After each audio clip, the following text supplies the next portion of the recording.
Hello friends, आज की ताज़ा खबरों में आप सभी का स्वागत है। झारखंड की तमाम छोटी बड़ी खबर इस वीडियो में देखने को मिलेगी।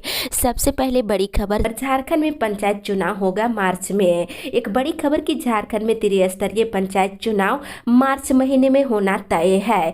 कोरोना महामारी के कारण चुनाव संभव नहीं हो पाने के कारण 2 बार पंचायत चुनाव को टालना पड़ा था। अब चूंकि भारत निर्वाचन आयोग के द्वारा नए मतदाताओं को मतदाता सूची में शामिल किया गया है, इसलिए पंचायत चुनाव के लिए बनी अलग मतदाता सूची में भी विखंडन कर शामिल कर लिया गया है। 7 फरवरी को अंतिम प्रकाशन के आयोग कभी भी चुनाव का घोषणा कर सकती है। ये बातें शिक्षा मंत्री जगन्नाथ महतो ने कल कही है। इसी के साथ ही अगली बड़ी खबर, 6ठी से 12वीं कक्षा तक सीबीएसई माध्यम से की जाएगी पढ़ाई। इधर नवाडी प्रखंड के अंतर्गत प्रोजेक्ट कन्या +2 उच्च विद्यालय नवाडी और राज्य संपोषी +2 उच्च विद्यालय भेंडरा में राज्य के शिक्षा मंत्री जगन्नाथ महतो ने शिलापट का अनावरण कर कल उद्घाटन किए हैं। इस मौके पर शिक्षा मंत्री ने कहा है कि प्रोजेक्ट कन्या +2 उच्च विद्यालय नवाडी को आदर्श विद्यालय के तौर पर 6ठी से लेकर 12वीं कक्षा तक सीबीएसई के माध्यम से पढ़ाई कराई जाएगी। साथ में उन्होंने कहा कि पूरे राज्य में 125 उच्च विद्यालय को अपग्रेड किया गया है। इसके अनुसार से 1375 शिक्षकों की बहाली की जाएगी। वहीं बोकारो और धनबाद में भोजपुरी और मगही भाषा को पूरे राज्य से हटाया गया है, उसी तरह इन दोनों जिलों से जल्द ही हटा लिया जाएगा। इसी के साथ ही अगली बड़ी खबर, मौसम विभाग से झारखंड में 10 फरवरी को फिर होगी बारिश। इधर पश्चिमी विक्षोभ का असर इन दिनों झारखंड में दिख रहा है। शनिवार को राज्य के कई स्थानों पर हल्के से लेकर माध्यम दर्जे की बारिश हुई है, वहीं कहीं कहीं बर्फबारी भी हुई है। आज से मौसम साफ होने की संभावना है और बेमौसम बारिश से किसानों को काफी नुकसान हो रहा है। वहीं मौसम विभाग ने आगामी 10 फरवरी को भी बारिश की संभावना जताई है। इसी के साथ ही अगली बड़ी खबर, झारखंड कोरोना अपडेट्स। झारखंड पिछले 24 घंटे के दौरान कोरोना के 449 नए मरीज मिले हैं, वहीं 715 मरीज स्वस्थ हुए हैं और पिछले 24 घंटे के दौरान हजारीबाग और सरायकेला से एक कोरोना मरीज की मौत हो गई है। और मिले मरीजों में से बोकारो से 20, चतरा से 7, देवघर से 21, धनबाद से 8, दुमका से 5, पूर्वी सिंहभूम से 187, गढ़वा से 7, गिरिडीह से 2, गुमला से 2, हजारीबाग से 2, खुट्टी से 8, कोडरमा से 14, लातेहार से 23, लोहरदगा से 20, पलामू से 16, रांची से 90, साहेबगंज से 2, सरायकेला से 1, सिमडेगा से 8 और पश्चिमी सिंहभूम जिले से कोरोना के 6 नए मरीज मिले हैं। राशन कार्ड रद्द होने के डर से नहीं ले रहे हैं पेट्रोल सब्सिडी।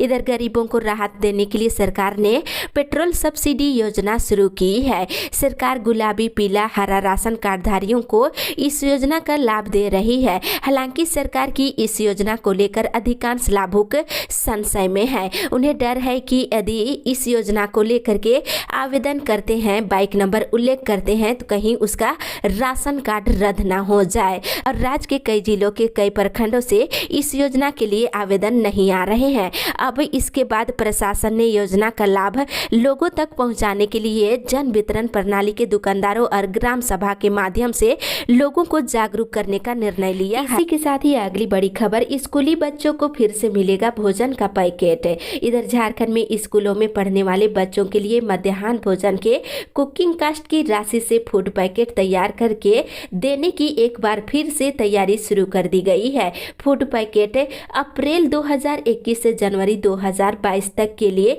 कक्षा 1 से लेकर 8वीं तक में पढ़ने वाले सभी बच्चों को दिया जाएगा। वहीं दूसरी ओर 11वीं और 12वीं के छात्रों के लिए ऑनलाइन क्लास। इधर झारखंड के 11वीं और 12वीं के छात्र छात्राओं के लिए परीक्षा की तैयारी अब आसान हो जाएगी। एनसीईआरटी की पहल पर अब इन छात्र छात्राओं के लिए मैसिव ओपन ऑनलाइन कोर्स का संचालन किया जा रहा है। इसके माध्यम से 11वीं और 12वीं के छात्र 28 कोर्स की पढ़ाई कर पाएंगे। इस माध्यम से पढ़ाई के लिए छात्र छात्राएं 31 मार्च तक ऑनलाइन आवेदन कर कोर्स में नामांकन ले सकते हैं। साथ ही अगली बड़ी खबर, एनएचएम कर्मियों के मानदेय में 5% की बढ़ोतरी।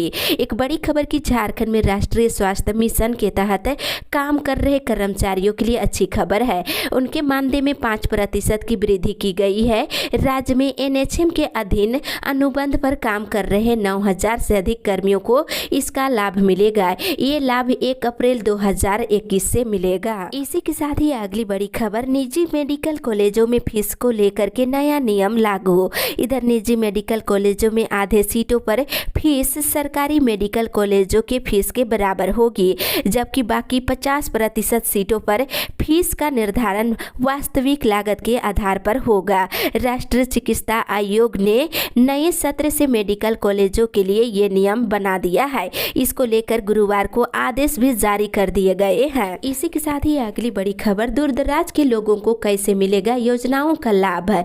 इधर राज्य में भूख से मौत के मामले की सुनवाई करते हुए हाईकोर्ट ने कल सरकार से जवाब मांगा है कि राज्य के सुदूरवर्ती क्षेत्र में रहने वाले लोगों को सरकार की सभी योजनाओं का लाभ देने के लिए क्या तंत्र बनाया गया है। इसकी जानकारी 3 सप्ताह में अदालत में दाखिल करने को कहा गया है। वहीं दूसरी ओर अदालतों की सुरक्षा पर प्रगति रिपोर्ट देने का निर्देश है। इधर राज्य की अदालतों की सुरक्षा से जुड़े मामलों की सुनवाई करते हुए हाईकोर्ट ने सरकार से प्रगति रिपोर्ट की मांग की है। 18 फरवरी तक रिपोर्ट पेश करने का निर्देश दिया है। इसी के साथ ही अगली बड़ी खबर, झारखंड के कॉलेजों में ऑफलाइन कक्षाएं कल से होगी शुरू। इधर झारखंड के विश्वविद्यालयों और कॉलेजों में राज्य सरकार की नई कोरोना गाइडलाइन के तहत ऑफलाइन कक्षाएं सोमवार से शुरू हो जाएगी।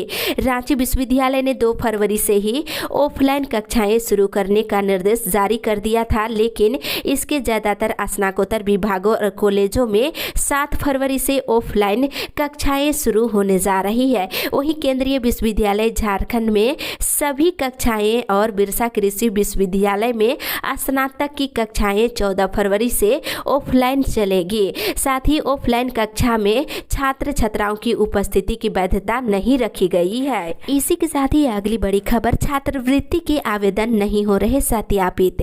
इधर केंद्र सरकार की अल्पसंख्यक छात्रवृत्ति योजना का लाभ पाने से झारखंड के हजारों छात्र छात्राएं वंचित हो रहे हैं। विश्वविद्यालय और महाविद्यालय में छात्रवृत्ति के ऑनलाइन आवेदन को सत्यापित नहीं किया जा रहा है। केंद्र सरकार ने आवेदन को सत्यापित करने के लिए अंतिम समय सीमा को कई बार बढ़ाया है। इसके बाद भी जिला नोडल पदाधिकारी के कार्यालयों में आवेदन पर कोई सुनवाई नहीं की गई है। वहीं सत्यापित करने की समय सीमा 8 फरवरी तक बढ़ाई गई है और सत्यापित नहीं किया गया तो छात्रवृत्ति पाने से बच्चे वंचित रह जाएंगे। इसी के साथ ही अगली बड़ी खबर, बीएसएल में बनेगा नया सिंटर प्लांट।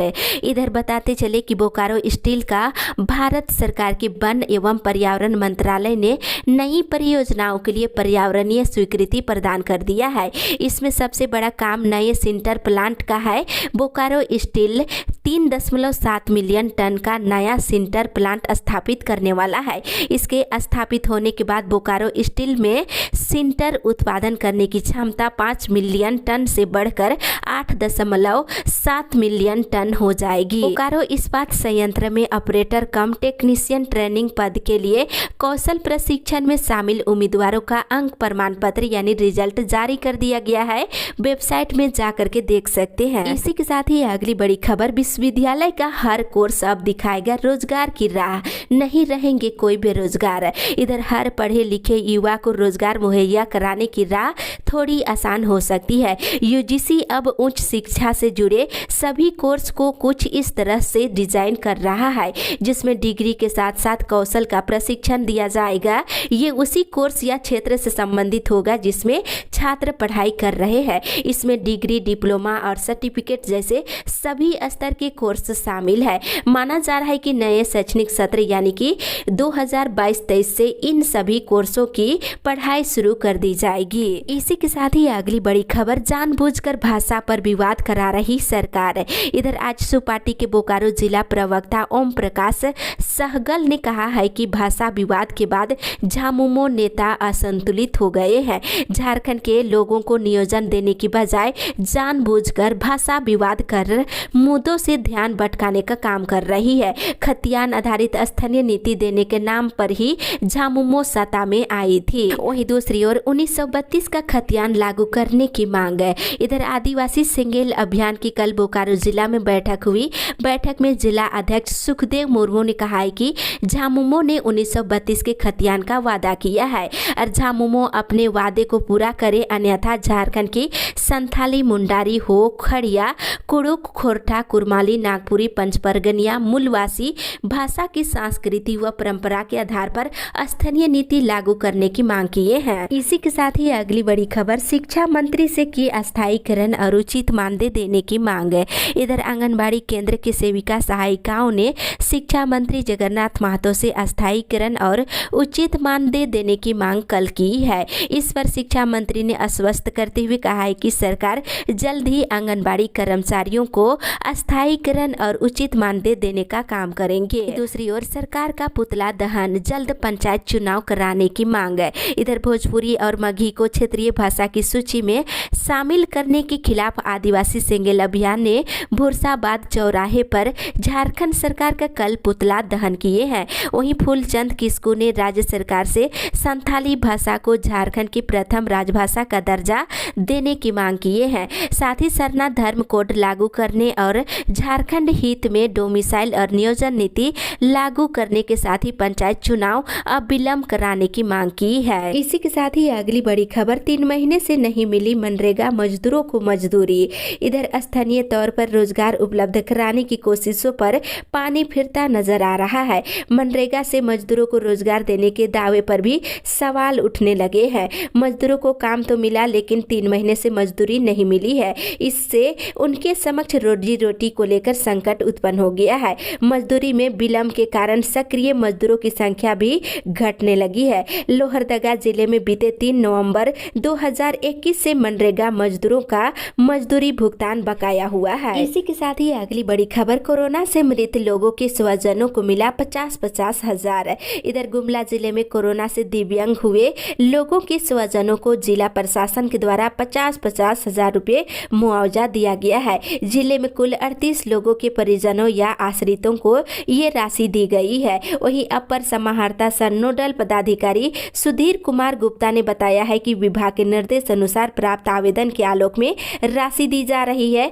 और मृतक के आश्रित मुआवजे के लिए दावा कर सकते हैं। इसी के साथ ही अगली बड़ी खबर, आंदोलनकारियों की धैर्य की परीक्षा न ले सरकार। इधर झारखंड आंदोलनकारी संघर्ष मोर्चा की लोहरदगा जिला समिति की कल बैठक हुई, जिसमें बता दें अध्यक्ष राजू महतो ने कहा कि झारखंड आंदोलनकारियों के त्याग, संघर्ष और कुर्बानियों को मुकाम तक पहुंचाने के लिए जेल जाने की वैधता को समाप्त करते हुए सभी आंदोलनकारियों को समान रूप से सम्मानित करते हुए राज्य सरकार से सम्मानजनक पहचान और सुविधा मुहैया कराने की मांग किए हैं। वहीं दूसरी ओर लोहरदगा में 13 मार्च को होगा तेली महाअधिवेशन।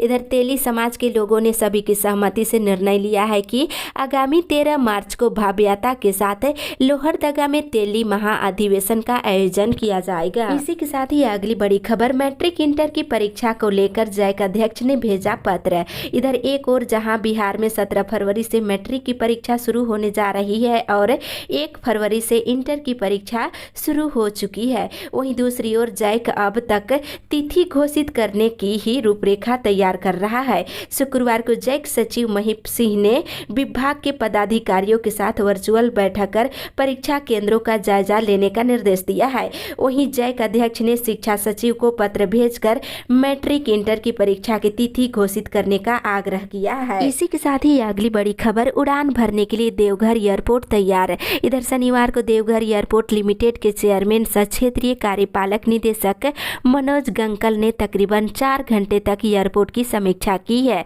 और चेयरमैन ने कहा कि देवघर एयरपोर्ट उड़ान भरने के लिए तैयार है। लाइसेंस मिलते ही ऑपरेशन की गति तेज पकड़ लेगी। वहीं दूसरी ओर पुराने भवनों को नियमित कराने की पहल करे चेंबर। इधर federation of Jharkhand chamber of commerce and industries के एक प्रतिनिधि मंडल ने शनिवार को पूर्व मुख्यमंत्री बाबूलाल मरांडी से उनके आवास पर मुलाकात कर उनसे झारखंड में वर्षों पूर्व निर्मित भवनों को नियमित करने के मामले को लेकर समाधान कराने का आग्रह किए हैं। इसी के साथ ही अगली बड़ी खबर, एनटीपीसी की परीक्षा के अभ्यर्थियों से रेलवे बोर्ड के पदाधिकारी हुए रूबरू। इधर एनटीपीसी की सीबीटी 1 परीक्षा में जो अभ्यर्थी मल्टीपल लेवल में पास हुए हैं, बता दें उनके बदले और अभ्यर्थियों को शॉर्ट लिस्ट करने की मांग कर रहे हैं और जिन्होंने आवेदन में मातृभाषा हिंदी और दूसरा विकल्प अंग्रेजी भरा, उन्हें सीबीटी 1 में प्रश्न पत्र मात्र अंग्रेजी में उपलब्ध कराया गया था। इन्हें सीबीटी 2 में प्रश्न पत्र द्वितीय भाषा के रूप में उपलब्ध कराने की मांग किए हैं। इसी के साथ ही अगली बड़ी खबर, स्थानीय नीति की मांग को लेकर तैयार की गई रूपरेखा। इधर केंद्रीय पुस्तकालय रांची में भाषा संघर्ष समिति समेत विभिन्न संगठनों ने भाषाई अतिक्रमण और 1932 खतियान आधारित स्थानीय नीति की मांग को ले प्रेस वार्ता का कल आयोजन किया। साथ ही आंदोलन का रूपरेखा भी तैयार किया गया है और समिति के सदस्यों ने कहा है कि आंदोलन को किसी भी कीमत पर रुकने नहीं देना है। वहीं दूसरी ओर 1932 खतियान संघर्ष समिति झारखंड की आज होगी बैठक। इधर 1932 खतियान की मांग को लेकर आज बैठक होगी। समिति के मुख्य संयोजक अतीश कुमार महतो ने बताया है कि बैठक में 15 फरवरी को होने वाले गोंदली पुखर टाटी सिलवे विरोध मार्च को सफल बनाने को लेकर रणनीति बनाई जाएगी। वहीं विरोध मार्च 1932 खतियान के आधार पर स्थानीय नीति लागू करने और क्षेत्रीय भाषा की सूची से भोजपुरी, मगही और अंगिका भाषा को हटाने की मांग को लेकर आंदोलन किया जाएगा। साथ ही अगली बड़ी खबर, BCCL ने सेल को कोयला का दाम बढ़ाने का दिया चेतावनी। इधर मिनी रत्न भारत कोकिंग कोल लिमिटेड का वास कोयला का डिमांड बढ़ने से प्रबंधन अब सेल को भी कोयला का दाम बढ़ाने को लेकर दबाव दे रही है। ऑक्शन में 8700 रुपये की जगह प्राइवेट पार्टी ने 2 गुना दाम देकर कोयला की खरीदारी की है। इससे कंपनी को काफी लाभ हुआ है और कई प्राइवेट पार्टी भी BCCL से कोयला लेने के लिए ऑफर दिया है। दाम अच्छे मिलते देख BCCL ने भी सेल से कोयला का प्राइस बढ़ाने को कहा है। इसी के साथ ही अगली बड़ी खबर, 25 मार्च तक रिन्यू करा सकेंगे LIC पॉलिसी। इधर LIC अपने उन बीमा धारकों को एक और मौका दे रही है जिनकी पॉलिसी प्रीमियम नहीं भरने की वजह से बंद हो गई है। ऐसे बीमा धारक 7 फरवरी से 25 मार्च तक बकाया रकम देकर अपनी पॉलिसी रिन्यू करा सकते हैं। वहीं दूसरी ओर झारखंड की अदालतों में लगेंगे CCTV कैमरे। इधर राज्य की अदालतों की सुरक्षा को लेकर दाखिल याचिका पर कल सुनवाई करते हुए राज्य सरकार की ओर से अदालत को बताया गया है कि सभी जिला अदालतों में CCTV कैमरे लगाने के लिए टेंडर जारी कर दिया गया है। बताया है कि राज्य के सभी कोर्ट रूम, कार्यालय और परिसर में 3293 CCTV कैमरे लगाए जाने हैं। इसी के साथ ही अगली बड़ी खबर, CID करेगी सिमडेगा मॉब लिंचिंग मामले की जांच। इधर सिमडेगा जिले के कोलेबिरा थाना क्षेत्र के अंतर्गत संजू प्रधान को पीटकर हत्या करने के बाद जला दिया गया था। इस पूरे मामले की जांच CID करेगी। CID ने सिमडेगा के कोलेबिरा थाने में दर्ज संजू प्रधान हत्याकांड मामले को टेक ओवर कर लिया है। वहीं दूसरी ओर कल आजसू का जन संग्रह धन संग्रह अभियान का शुभारंभ। इधर आजसू पार्टी 7 फरवरी को पूरे राज्य में जन संग्रह धन संग्रह अभियान का शुभारंभ करेगी। इस अभियान के माध्यम से आजसू पार्टी जनता की अप्रत्यक्ष भागीदारी को प्रत्यक्ष रूप से आगे लाने का प्रयास कर रही है। इसी के साथ ही अगली बड़ी खबर, मुख्यमंत्री की पहल पर झारखंड के 33 श्रमिक माली से लौटे वापस। इधर मुख्यमंत्री हेमंत सोरेन के आदेश के बाद अफ्रीका के माली में फंसे गिरिडीह और हजारीबाग के 33 श्रमिकों में से 7 श्रमिक की झारखंड वापसी कल हो गई है और श्रमिकों के दूसरे समूह की रविवार यानी कि आज माली से रवाना होने की संभावना है। वहीं दूसरी ओर पेशा एक्ट तत्काल लागू करे हेमंत सरकार। इधर पूर्व मुख्यमंत्री रघुवर दास ने मुख्यमंत्री हेमंत सोरेन से पेशा एक्ट तत्काल लागू करने की मांग की है। इसी के साथ ही अगली बड़ी खबर, मोराबादी के दुकानदारों ने दिया 72 घंटे की चेतावनी।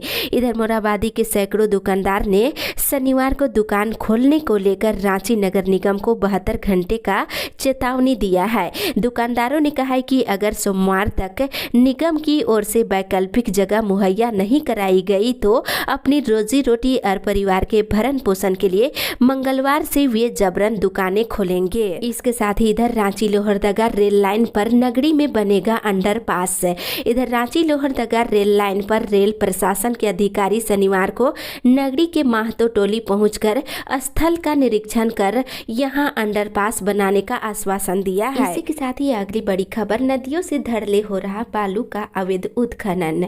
इधर गढ़वा जिले के रामकंडा क्षेत्र के दर्जन भर नदियों से अवैध बालू का उत्खनन कर बालू माफिया उसे दिन के उजियाले में निर्माण स्थलों तक पहुंचा रहे हैं, लेकिन खनन विभाग सहित अंचल अधिकारियों को इसकी भनक तक नहीं है। वहीं दूसरी ओर मेदिनीनगर का हिल वेब अस्पताल सील। इधर मेदिनीनगर सदर अस्पताल में इलाज कराने आए एक मरीज को हतोत्साहित कर अपने निजी अस्पताल में इलाज कराने और से भारी भरकम बिल थमा देने के आरोप में शनिवार को डॉक्टर हरिओम के जेल हत्ता स्थित हिल वेब अस्पताल को सील कर दिया गया है। इसी के साथ ही अगली बड़ी खबर, गढ़वा के प्राचीन मंदिर से अष्टधातु की राधा कृष्णा की मूर्ति चोरी।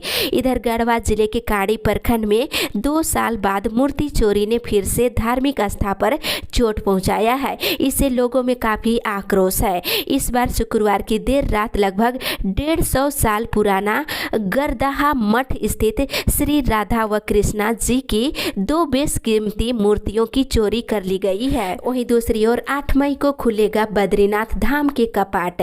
इस वर्ष विश्व प्रसिद्ध बद्रीनाथ धाम के कपाट 8 मई को सुबह के 6:15 पर ग्रीष्म काल के लिए खोले जाएंगे। इसी के साथ ही अगली बड़ी खबर, अफीम की खेती को पुलिस ने किया नष्ट। इधर जामताड़ा जिले में मिहिजाम के कुशबेदिया गांव में अफीम की खेती पकड़ी गई है। गोपनीय सूचना पर शनिवार को पुलिस ने छापा मारा और अफीम के पौधे को नष्ट किया है। इस मामले में एक व्यक्ति को गिरफ्तार किया गया है। वहीं जिस जमीन पर अफीम की खेती हो रही है, अंचल अधिकारी उसके मालिकों का नाम पता करने में लगे हुए हैं। इसके साथ ही इधर मग्गी भोजपुरी के खिलाफ कांग्रेस विधायक ममता देवी भी हुई मुखर। इधर रामगढ़ की विधायक ममता देवी ने कांग्रेस विधायक दल के नेता आलमगीर आलम से कल मुलाकात कर मग्गी भोजपुरी, अंगिका और मैथिली को स्थानीय भाषा की सूची से अलग करने की मांग की है।